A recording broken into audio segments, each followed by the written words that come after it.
ఇక్కడ మనం చూస్తూ ఉన్నాం 13వ వచనం నుంచి చూస్తే, పరాక్రమము గల బాహు నీకు కలదు. దేవుని యొక్క పరాక్రమం యొక్క బాహు ఎవరికి ఇచ్చాడు? దేవుడు దావీదుకి ఇచ్చాడు. దేనికి స్తోత్రం చెప్పండి. ఆయన బలం కాదు, ఆయన శక్తి కాదు, దేవుని బలం, దేవుని శక్తి. నీవు నేను ఏ కార్యక్రమం చేసినా, ఏ పని చేసినా ఎవరి బలం ఉండాలి, ఎవరి శక్తి ఉండాలి చెప్పండి. నా బలము, నా శక్తి, నా జ్ఞానం అంటే దేవుని ముందు మన సంఖ్య ఎలా ఉంటుంది చెప్పండి? 0 కింద ఉంటుంది. అంతా దేవుడిదే అంటే నీ సంఖ్య అక్కడ పెరుగుతూ ఉంటుంది. ఇక్కడ మనం దేవుణ్ణి హెచ్చించేవారుగా ఉండాలి. దేవుడే చేసేది అంతా, దేవుడే చేయగలది అంతా. దేవుడు ఎప్పుడైనా ఎక్కడైనా ఎలాగైనా చేయగలడు. దేవునికి స్తోత్రం కలిగింది. హల్లెలూయా అనే మాట నోటం రావాలి చెప్పండి. అలాగంటున్నారా? దేవుడి మీద ఎవరికన్నా దేవుడికి అప్పచెప్తున్నారా? మన కార్యాలు దేవుడికి అప్పచెప్పినప్పుడు దేవుడు చేసుకుంటే, పరాక్రమ బాహు అంటే ఏమందంట? పరాక్రమము గల బాహు నీకు కలదు. అది ఎవరిస్తున్నారు? అది పరాక్రమ బాహు ఎవరిస్తున్నారంటే దేవుడే ఇస్తున్నాడు. దేనికి స్తోత్రం కలిగింది. ఇక్కడ పరాక్రమము గల బాహువు నీకు కలదు. నీ హస్తము బలమైనది, నీ దక్షిణ హస్తము ఉన్నతమైనది. దేనికి స్తోత్రం చెప్పండి. ఇక్కడ మన హస్తం కాదు, మన దక్షిణాస్తం కాదు, ఎవరిదండి? దేవుని చెయ్య. మరి బలమైన అగాధమైన సముద్రములో ఆ మునిగిపోతున్నటువంటి ఒక వ్యక్తి ఉన్నాడు. ఎవరంటే ఆయన చెప్పండి? పేతురు గారు. దేనికి స్తోత్రం చెప్పండి. పేతురు గారు మునిగిపోతున్నప్పుడు ఎవరికి ప్రార్థన చేశాడు చెప్పండి? యేసయ్యా, నేను మునిగిపోతున్నాను ఈ రాత్రి సముద్రంలో అని చెయ్యి సాపినప్పుడు అంటే చెప్పండి, దేవుడు ఎక్కడో ఉంటాడు, అక్కడ ఉండడు, ఎక్కడో ఉంటాడు, కానీ చెయ్యి మాత్రం వచ్చి టక్మని పట్టుకుంటాడు. దేవుని స్తోత్రం కలిగింది. హల్లెలూయా. ఏమ్మా, పేతురు గారు ఎవరో? ఏ వృత్తి అయింది? చేపలు పట్టే వ్యక్తి. కులం ఏంటి? ఇక్కడ ఉన్నారా? జాలాలు మనకని చేపే కదండి. పేతురు గారు దాచేయకుండా దేనికి స్తోత్రం చెప్పండి. మరి పేతురు గారు వీళ్ళంటే వీళ్ళు చేపలు పట్టరు. దేవుడి కృపను బట్టి దేవుడు గవర్నమెంట్ జాబులు ఇచ్చారు. దేనికి స్తోత్రం చెప్పండి. అందరికీ ఉంటాయి అలాగా. దేనికి స్తోత్రం కలిగిందా. కానీ పేతురు గారు వృత్తి చెప్పండి? చేపలు పట్టడం, అంటే సముద్రం మీద వేటకి వెళ్తాం. దేనికి స్తోత్రం చెప్పండి. హల్లెలూయా. సముద్రంలో వేటకి వెళ్ళే వ్యక్తి, నీటిలో పనిచేసే వ్యక్తి ఈతొచ్చా రాదా చెప్పండి? దేనికి స్తోత్రం చెప్పండి. ఈతగాడా కాదా? మరి ఈ సమయంలో మునిగిపోతున్నానని ఎందుకు అన్నాడు? ఏదొచ్చు కదా, ఈతగాడే, సముద్రం మీద పనిచేసినోడే. కానీ మునిగిపోతున్నాను ఎందుకు అన్నాడు చెప్పండి? ఒక్కొక్కసారి మన టాలెంట్ ఎందుకు పనిచేయు, మన విద్యా బోధలు ఎందుకు కూడా పనిచేయు అనమాట. అప్పుడు దేవుడి సహాయం మనం కోరుకోవాలి. దేవునికి స్తోత్రం చెప్పండి. యేసయ్య అనలేదు, నువ్వు నేను అంటావు. అరే నువ్వు ఈతగాడవే కదా, నువ్వు చేపలు పట్టేవాడు కదా, నన్ను చెయ్యమన్న పెట్టరా, ఇది కూడా వచ్చే చెయ్యలాగా కాలు అనుకుంటూ వచ్చే అంట. రేసి అలా అన్నాడా? అనలేదు. ఎప్పుడైతే ఆయన్ని మనం శరణం కోరామో వెంటనే ఆయన హస్తం చాపి మనల్ని పైకి లేపుతాడు. సముద్రంలో మునిగిపోతున్నటువంటి ఒక పేతురు గారిని యేసయ్య బాహు బలము చేత, పరాక్రమం గల బలము చేత హస్తంతో పైకి లాగిన విధానం చూస్తున్నాం. దేనికి స్తోత్రం కలిగింది. హల్లెలూయా. 15వ వచనం చూస్తే, శృంగ ధ్వనుల నెరుగు ప్రజలు ధన్యులు. దేనికి స్తోత్రం కలిగింది. శృంగధనులు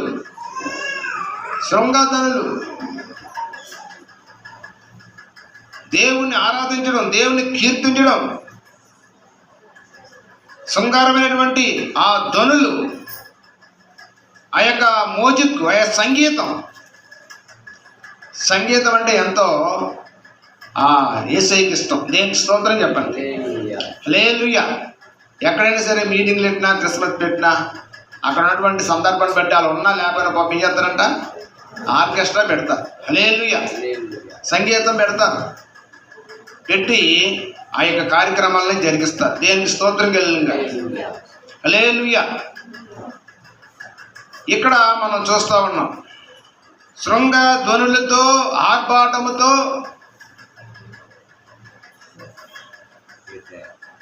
మేళాలతో, మేళ తాళాలతో, తాజా భజంత్రీలతో యేసు ప్రభువు వారిని ఆ యెరూషలేము ఈదుల్లోంచి ఊరేగిస్తూ ఉన్నారు.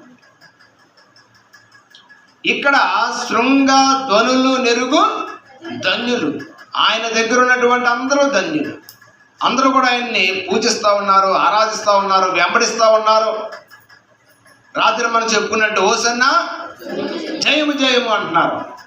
అందులో ఉంటాయి కదా కొన్ని బ్యాచీలు. యేసయ్య అంటే నచ్చలేని బ్యాచీలు ఉంటాయి కదా. యేసయ్య నచ్చలేని బ్యాచీలు వచ్చి ఏటా ఎరుపులేంటి, ఆ మేళతాళాలు ఏంటి, ఆ బోర్లేంటి, ఆ సంగీతం నాట్యాలేంటి, ఇవాళ ఆగమని చెప్పు అన్నారంట. ఎవరిని అడుగుతున్నారు? యేసు ప్రభునే అడుగుతున్నారు. మనల్ని అనడం గొప్పతనం ఏమి కాదు. సౌండ్ తగ్గించండి పాస్టర్ గారు, సౌండ్ ఎక్కువైపోతుందండి అనేవాళ్ళు మనకు ఉన్నారంటే ఆశ్చర్యపడక్కలేదు. దేనికి స్తోత్రం చెప్పండి. ఆనాడే యేసు ప్రభునే సౌండ్ తగ్గించు బాబు, తగ్గించండి అని అడిగారంట. తగ్గించమని తగ్గించాలి అంటే అంతే కదా కొన్నేళ్ళు గారు. తగ్గించమంటే తగ్గించాలి, మనం తగ్గించేస్తాం. కానీ వేసే తగ్గించలే. దేనికి స్తోత్రం చెప్పండి. మనం తగ్గించేది ఇంత గోలెంటారు మనకే పక్కలు అందరికి డిస్టర్బ్ అవ్వకూడదు. చూడండి, డిస్టర్బ్ అవ్వకూడదు అని ఏం చేసాం, ఇక్కడో బాక్సు, అక్కడో బాక్స్, బయట అయినా బాక్సులు చూడండి. బయట టీచర్ బాక్సులు అంటే ఎవరిని అంటాడు వచ్చి మనల్ని. మన దగ్గర పెట్టుకున్న సౌండ్ తగ్గించుకోండి. ఎందుకు ఆలకెళ్ళకి ఇబ్బందిగా ఉండడం ఎందుకు, అందించుకోవడం ఎందుకు. హల్లెలూయా. అదే మనం ఏం చేస్తామంటే అలాగే తగ్గిస్తాం అంటాం. ఇప్పుడు అసలు ఏ బాక్స్ లేదు. ఇప్పుడు ఏ బాక్స్ ఇది? ఇళ్ళకాడ ప్రార్థన బాక్స్. అర్థమైంది మీకు? దేనికి స్తోత్రం కలిగింది. చిన్న సౌండ్ అనమాట. ఇక్కడ యేసు ప్రభువుని ఏమన్నా చెప్పండి. ఈడ గోలేంటి, ఆ కేకలేంటి, ఆపండి అన్న. ఏమ్మా ఏంటి అలా చేశారు పిల్లల్ని? కాదా సత్యవతి, నేను అలా తిరిగి రమ్మన్నా కదా మందిరానికి. నేను దాన్ని లాక్ చేస్తాను మళ్ళీ ఆదివారం. 2 అడుగులు అలా వేసారు, అలా పోతున్నారా? చెప్పండి పిల్లల్ని.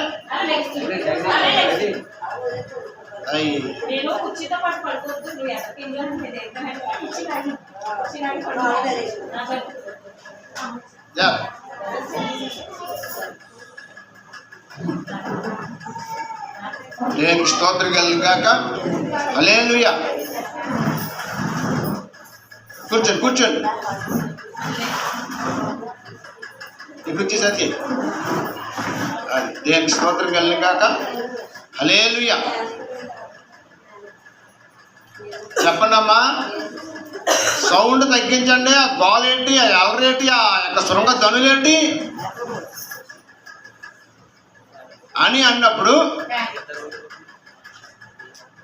అన్నప్పుడు యేసు ప్రభు ఏం చేశారు? బాబు ఊరుకోండిరా, అల్ల చేయకండి, సౌండ్ చేయకండి రా, సైలెన్స్కి వెళ్ళిపోతాం అన్నాడా? ఏమన్నాడు చెప్పండి. దేనికి స్తోత్రం చెప్పండి. ఏమన్నారైనా? వీరు ఓర కుండిన ఎడల ఇక్కడున్న రాళ్ళు ఏం చేద్దంట, కేకలేస్తాయంట. ఆ కేకలకి నీ సౌండ్లోంచి ఏమొచ్చేస్తుంది? రక్తాలు వచ్చి జాగ్రత్త అంటే, అయ్యి బాబోయ్ రాళ్ళు కేకకంట, ఈ కేకలే బాగుంది, ఆ కంటిన్యూ చేసుకోమన్నాడు. దేనికి స్తోత్రం చెప్పండి. అలాగే మనం తగ్గించేస్తాం, ఆయన తగ్గించరాదు. ఆయన రాళ్ళుగా ఆజ్ఞేస్తాడు, చెట్లుగా ఆజ్ఞేస్తాడు. హల్లెలూయా. దేనికి స్తోత్రం కలిగింగా. ఇక్కడ మనం చూస్తా ఉన్నాం, శృంగ ధ్వనులు నెరుగు ప్రజలు ధన్యులుగు. దేనికి స్తోత్రం కలిగింగా. యెహోవా నీ ముఖ కాంతిని చూచి వారు నడుచుకొనుచున్నారు. ఎలా నడుచుకోవాలి మనం? యేసయ్య ముఖ కాంతిని చూసి మనము నడుచుకునే వారుగా ఉన్నాం. ఆయన ముఖ కాంతిలో ఆ యొక్క వెలుగులో మనము నడిచేవారుగా ఉంటాం. దేనికి స్తోత్రం కలిగిందా. 16వ వచనం చూస్తే, నీ నామం బట్టి వారు దినమెల్లా హర్షించుచున్నారు, నీ నీతి చేత హెచ్చింపబడుచున్నారు. వారి బలమునకు అతిశయ పదము నీవే, నీ దయ చేతనే మా కొమ్ము హెచ్చింపబడుచున్నది. దేనికి స్తోత్రం చెప్పండి. నీవు నేను ఈరోజు ఈ రకంగా ఉన్నామంటే, ఈ స్థితిలో మనల్ని దేవుడు నిలబెట్టాడంటే అది ఎవరి కృప చెప్పండి? ఎవరిచ్చింటున్నారు మనల్ని? దేవుడే. నిన్ను నన్ను హెచ్చించేది ఆ ప్రభువే. 2 చేతులు పైకి సాపి తప్పలు కొట్టండి. దేనికి స్తోత్రం. నిన్ను నన్ను కూడా మనల్ని ఈ రీతిగా మనల్ని జీవింపజేసి నడిపింపజేసి ఆరోగ్యంతోనూ ఆయుష్తో మనం ఉంచాడంటే దేవుని యొక్క కృపే. హల్లెలూయా.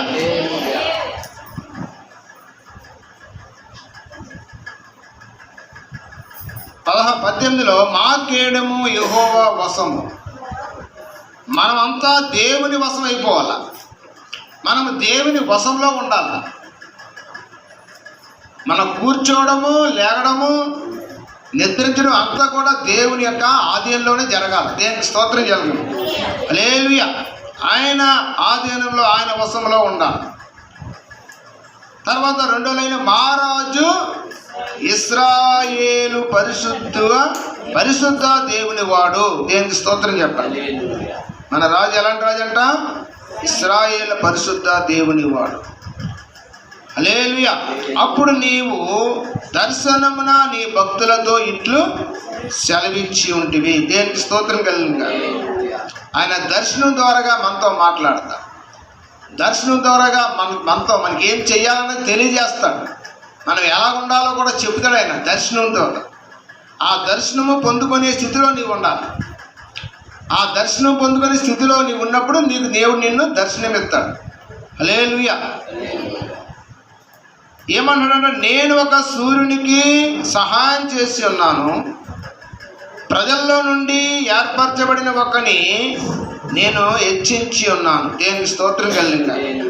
ఆయన ఒకరిని హెచ్చించాలన్నా ఆయన చేతిలో ఉంది, ఒకరిని తగ్గించాలన్నా ఆయన చేతిలోనే ఉంది. హల్లెలూయా. 20వ వచనం చూస్తే, నా సేవకుడైన దావీదును నేను కనుగొని ఉన్నాను. దేనికి స్తోత్రం కలిగిందా. దావీదుని ఎవరు కనుక్కున్నారంటమ్మా? దేనికి స్తోత్రం కలిగిందా. దావీదు దగ్గర, దావీదుకి తండ్రి దగ్గర ఇల్లు లేదు, తల్లి దగ్గర వాల్యూ లేదు, అన్నల దగ్గర అస్సలు వాల్యూ లేదు. దేనికి స్తోత్రం చెప్పండి. ఎవరు కూడా పట్టించుకోలేదు, ఎవరు కూడా గుర్తించలేదు. దేనికి స్తోత్రం కలిగిందా. ఎవరు పట్టించుకోక గుర్తించగా ఒక చదువు సందర్భాలు ఏమీ లేకుండా ఏం చేశారంట? గొర్రెలను కాయమని పొలంలో పంపించారు. దేనికి స్తోత్రం చెప్పండి. ఏం కాయమని? గొర్రెలని కాయమని. ఎంతమంది అన్నదమ్ములు? 80 ఈయన ఆఖరోడు. ఇంట్లో ఉన్నవాడిని ఎవరినైనా లాస్ట్ ఎలా చూస్తాడు చెప్పండి? ఎంత గారాలుగా చూస్తాడు. మా కొండెలు గారు రాజుని ఎంతో గారంగా, అంటే 3 అమ్మాయిల తర్వాత పుట్టాడు. దేనికి స్తోత్రం చెప్పండి. ఎంత ఆనందం, ఎంత సంతోషం చూస్తారు చూడండి. మరి అటువంటి స్థితి మనం చూస్తున్నాం. చిన్నపిల్లలు, ఇంట్లోనే చిన్నపిల్లలు చాలా బాగా చూస్తారు. మరి అదే చిన్నపిల్లవాడు ఉన్నటువంటి దావీదుని ఏం చేశారు చెప్పండి?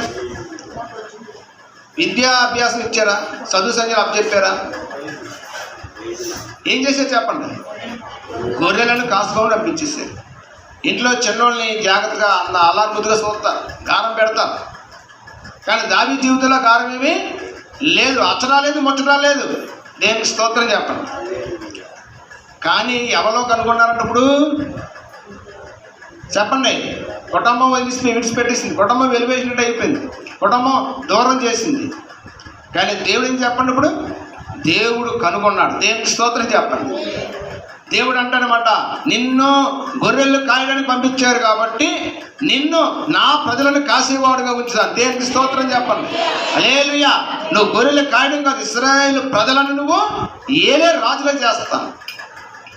నువ్వు వాళ్ళ దృష్టిలో నీ తల్లిదండ్రుల దృష్టిలో అన్నదమ్ముల దృష్టిలో నీవు గొర్రెలు కాసుబడిగా ఉంటావు, కానీ నా దృష్టిలో మాత్రం నువ్వు నిన్ను అలాగ ఉండవు. దేవునికి స్తోత్రం చెప్పండి. అలాగ ఉండవునని ఏం చేసి చెప్పండి, దేవుడు కనుగొన్నాడు. కాబట్టి సమూయేలును పంపించి తైలం పంపించి అభిషేకము చేశాడు. దేవునికి స్తోత్రం చెప్పండి. సమూయేలు అభిషేకం చేసినాకి వెళ్తున్నాడు. తైలం బుడ్డిలో తైలం ముంచుకున్నాడు, వెళ్తున్నాడు. వెళ్ళమన్నాడు ఎవరో, దేవుడు వెళ్ళమన్నాడు. ఎక్కడికి వెళ్ళమన్నాడు? దావీదు ఇంటికి వెళ్ళమన్నాడు. ఈలోగా సమూయేలు గారు, అయ్యా నన్ను రాజుగా అభిషేకించమని చెప్పి పంపిస్తున్నావు దావీదు ఇంటికి. నేను వెళ్తా మార్గ మధ్యలోనే సౌలు రాజు గారు ఇల్లు ఉంది. ఆ సౌలు రాజు గారు నన్ను కాకేసి ఎక్కడికి వెళ్తున్నావు అబ్బాయి అంటే, ఇది ఏం చెప్పాను? దేనికి స్తోత్రం చెప్పండి. హల్లెలూయా. నిజానికి సౌలు అడిగినప్పుడు సౌలు ఏం చెప్పాలా? నేను దావీదుకి యెష్యా కుమారుల్లో ఒకడికి అభిషేకం చేయడానికి దేవుడు నన్ను వెళ్ళమని వెళ్తానని చెప్పాలి. అలాగని దేవుడిని అడిగితే దేవుడు ఏమన్నాడు? బలి అర్పించడానికి వెళ్తానని చెప్పి అన్నాడు. దేనికి స్తోత్రం చెప్పండి. హల్లెలూయా. అభిషేకానికి వెళ్తే ఏమవుతుంది? అక్కడ ఏమవుతుంది? అభిషేకానికి వెళ్తాను చెప్తే ఏమవుతుంది? ఇప్పుడు అక్కడ సమూయేలు ఏం చేశాడు? అబద్ధం ఆడాడు. అబద్ధాన్ని చెప్పండి. దేనికి స్తోత్రం చెప్పండి. అబద్ధం ఆడాడా? అబద్ధం అది లేదా మర్మమా? చెప్పండి. మర్మమా అబద్ధమా? అబద్ధం వేరు, మర్మం వేరు. దేవునికి స్తోత్రం కలిగిందా? అది పలికించింది ఎవరు? అది చెప్పింది ఎవరు? దేవుడే. బలి అర్పించడానికి వెళ్తున్నాడు బాబు అన్నాడు, కానీ ఎక్కడికి వెళ్తున్నాడు? అభిషేకం చేయడానికి వెళ్తున్నాడు. దేనికి స్తోత్రం చెప్పండి. ఒక అభిషేకం చేయడానికి వెళ్తే ఏం చేస్తాడు రాజుని, సమూయేలు గారిని? నిన్నే లేకుండా చేస్తాను, నువ్వెవరికి అభిషేకం చేయడానికి వెళ్తావు అంటాడు. అవునే కదా? దేనికి స్తోత్రం కలిగిందా? ఆ సందర్భాలు బట్టి ఎదురులకు అబద్ధం అనుకోవచ్చు. అబద్ధం అనేటండి, అబద్ధం చెప్పేటండి అనుకుంటారు. అది అబద్ధం కాదు, మర్మం. దేనికి స్తోత్రం కలిగిందా? హల్లెలూయా. కొన్ని సందర్భాల్లో కొన్ని విషయాలు ఏం చేయాలంట? సీక్రెట్గా ఉండవలసినవి ఉంటాయి. సీక్రెట్గా ఉండవలసి సీక్రెట్గా ఉంచాలా. టీవీ 9కి ఎన్టీవీకి ఇవ్వకూడదు. అది అబద్ధం అనుకుంటే ఎలాగవుతుంది? అది అబద్ధం అనుకోకూడదు. అది మర్మం అనుకోవాలి. దేనికి స్తోత్రం కలిగిందా? హల్లెలూయా. ఇక్కడ సమూయేలు ఏం చేశాడంట? తైలం బుడ్డి చేత పట్టుకొని వెళ్తున్నాడు. వెళ్తుంటే రాజుగారు అడుగుతున్నారు. అడిగితే ఏం చెప్పడం? ఏం చెప్తావు? అభిషేకం చేయగలిగితే ఆడితో గొడవ. నిన్నే హత్తాడు, అన్నీ హత్తాడు. ఎవరిని? దావీదుని హత్తాడు. సమూయేలు అభిషేకించి సమూయేలు కూడా వేసేస్తాడు. అందుకని అడిగితే ఏం చెప్తావు? ఏం చెప్పాలి? ఇప్పుడు బలి అర్పించడానికి వెళ్తున్నాను. దేనికి స్తోత్రం చెప్పాలి. వెళ్ళేది ఆ ఇంటికే, వెళ్ళేది ఆ ఇంటికే, కానీ కార్యక్రమం వేరు. అభిషేకానికి వెళ్తాడు, కానీ ఏం చెప్పాడు అక్కడ? బలి అర్పించడానికి వెళ్తాను. దేనికి స్తోత్రం చెప్పండి. అంటే కొన్ని సందర్భాల్లో కొన్ని మాటల ద్వారా తప్పించుకొని అలా ముందుకి వెళ్ళిపోయే ఒక ఏర్పాటు అనమాట. ఎలుసుబాటు అంటారు దాన్ని. ఏమంటారు? ఎలుసుబాటు. దేనికి స్తోత్రం కలిగిందా? హల్లెలూయా. ఇక్కడ మనం చూస్తూ ఉన్నాం, నా సేవకుడైన దావీదును నేను చెప్పండి కనుగొని ఉన్నాను. నిన్నెవరో కనుగొనకపోయినా, నిన్నెవరో గుర్తించకపోయినా, నిన్నెవరో లెక్క చేయకపోయినా, పరలోకమందు దేవుడు నిన్ను లెక్క చేసే దేవుడు, కనుగొనే దేవుడు. ఏమ్మా, నీ వైపు చూసి నీ పరిస్థితిని మెరుగుపరిచే దేవుడు. దేనికి స్తోత్రం కలిగిందా? ఆ గొర్రెల చూడండి ఎలాంటి పరిస్థితి వచ్చిందో. 2వ సమూయేలు గ్రంథంలో మనం వెళ్తే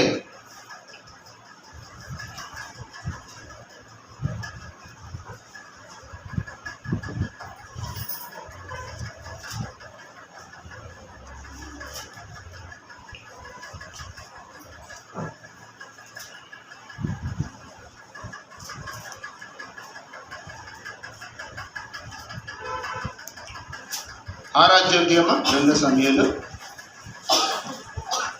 6వ అధ్యాయము 8వ వచనం చదవండి. 2 సమూయేలు 6 7, 8, 6 కాదు 7, 8.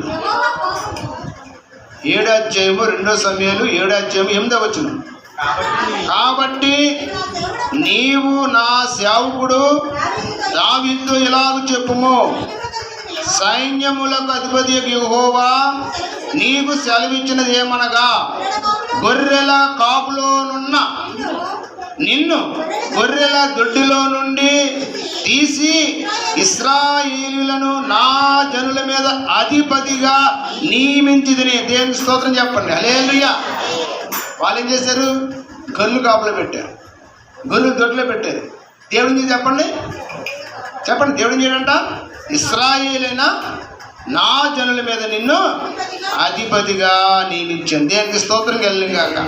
ఇంకా 9లో ఏమనంటే, నీవు పోవు చోట్లనల్లా నీకు తోడుగా నుండి నీ శత్రువులందరినీ నీ ఎదుట నిలవకుండా నిర్మూలం చేసి ఆ లోకములోని గనులైన వారికి కలుగు పేరు నీకు కలుగజేస్తున్నాను. దేనికి స్తోత్రం చెప్పండి. గొర్రెలు కాసుకున్న వ్యక్తికి ఎంత గొప్ప పేరట. గనులైన వారికి ఉన్నటువంటి ఆ గొప్ప పేరు. దావీదుని ఎంతో ప్రేమించిన దేవుడు, అందుకని తన ప్రియ కుమారుణ్ణి ఈ లోకానికి ఏ పట్టణం పంపించాడట? దావీదు పట్టణంలోకి పంపించాడు. దేనికి స్తోత్రం చెప్పండి. అందుకే కదా మనం క్రిస్మస్ రోజు చెప్పుకుంటాం కదా, దావీదు పట్టణమందు నేడు రక్షకుడు నీ కొరకు పుట్టి అన్నాడు. ఎంతో మంది రాజులు ఉన్నారు, కానీ ఎవరి పేరు ఉంది అక్కడ?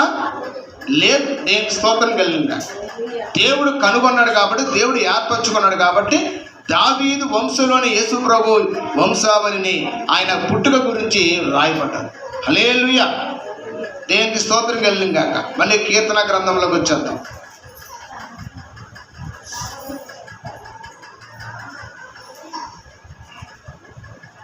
హల్లెలూయా.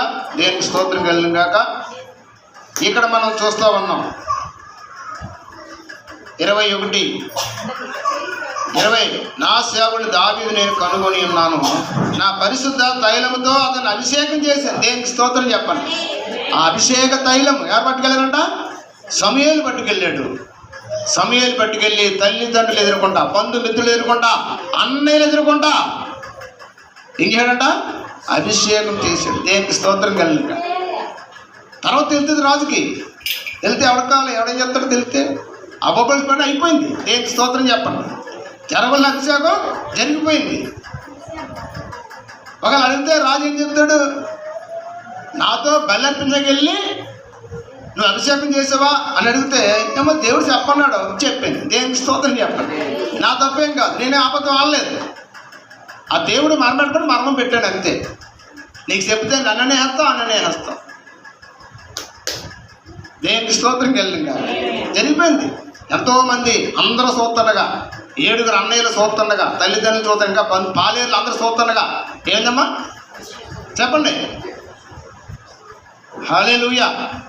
వెంటనే అక్కడికి వెళ్ళాడు, కానీ ఇంట్లో లేడు. ఏడు మీ అబ్బాయి ఏడంటే ఈడా ఈడా ఈడా అని ఎవడో కాదు. అభిషేకం వేసినాకేమో తైలమేనాకేమో మోకరించడంటే ఆ మోకరిస్తుంటే ఆ తైలం వేసేస్తాడంట. రాజుగా మరి అభిషేకం చేస్తుంటే చెవులోంచి స్వరం వచ్చేస్తుంది. ఎవరి చెవులోకి? సమూయేలు. ఇతడు కాదు. దేనికి స్తోత్రం చెప్పండి. ఇతడు కాదా? ఓ పక్కెళ్ళిపో బాబు నువ్వు. ఆ రెండో కూడా వచ్చాడంట. ఆ రెండో కూడా చేస్తుంటే సమూయేలు ఇతడు కాదు. అలా 1, 2, 3, 4, 5, 6 అయిపోయారు, 7 అయిపోయారు. ఈ సమూయేలుకి పొరపాటు అయిపోయింది. దేవుడు ఎల్లమని ఇంటికే వచ్చాడు, చేయమన్న వాళ్ళకే చేస్తున్నాడు, కానీ ఆ ఇల్లే కానీ ఆ మనుషులు మాత్రం కాదు, ఆయా కుమారులు కాదు. ఆ తండ్రిని అడుగుతున్నాడు, బాబు ఏంటిది, వీలేనా, ఇంకా నీకు ఎవరైనా ఉన్నారా? దేనికి స్తోత్రం చెప్పండి. ఎవరైనా ఉన్నారా? ఎక్కడైనా ఉన్నారా అంటే ఒకడు ఉన్నాడు, కడసారివాడు. దేనికి స్తోత్రం చెప్పండి. మరి అయితే కడసారివాడు ఎక్కడున్నాడు? ఒళ్ళో ఉండాలి కదండి. ఎక్కడో గొర్రెలు కానీ పంపించారు. దేనికి స్తోత్రం చెప్పండి.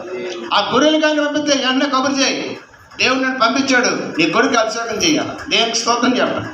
వెంటనే ఆ వ్యక్తి ఆ కబురు పంపించినప్పుడు ఆ పరుగు వస్తుంటే, ఎలా దావీదు అలా పరిగెడతాం ఏంటంటే, లేదు ఇవాళ అభిషేకం. దేనికి స్తోత్రం చెప్పండి. మా ఇంటికి సమూయేలు ప్రవక్త వచ్చాడు, నన్ను అభిషేకం చేయలేక వచ్చాడు, చెప్పుకోడా? ఆలికెళ్ళి చెప్పుకోడా? ఆ మాట్లాడడానికి వెళ్ళవా? ఎవరి కాలం తర్వాత అయిపోయింది. దేవునికి స్తోత్రం చెప్పండి. అభిషేకం అయిపోయి ఇంకెవడేం చేసేది ఏం లేదు. దేవునికి స్తోత్రం కలిగిన కాక దేవుడు తెలుసుకుంటే, దేవుడు ఏర్పరచుకుంటే ఏమ్మా దీనులైన వారిని పెంట కుప్పల నుండి పైకి లేపే దేవుడు. దేవునికి స్తోత్రం కలిగిన కాక. హల్లెలూయా.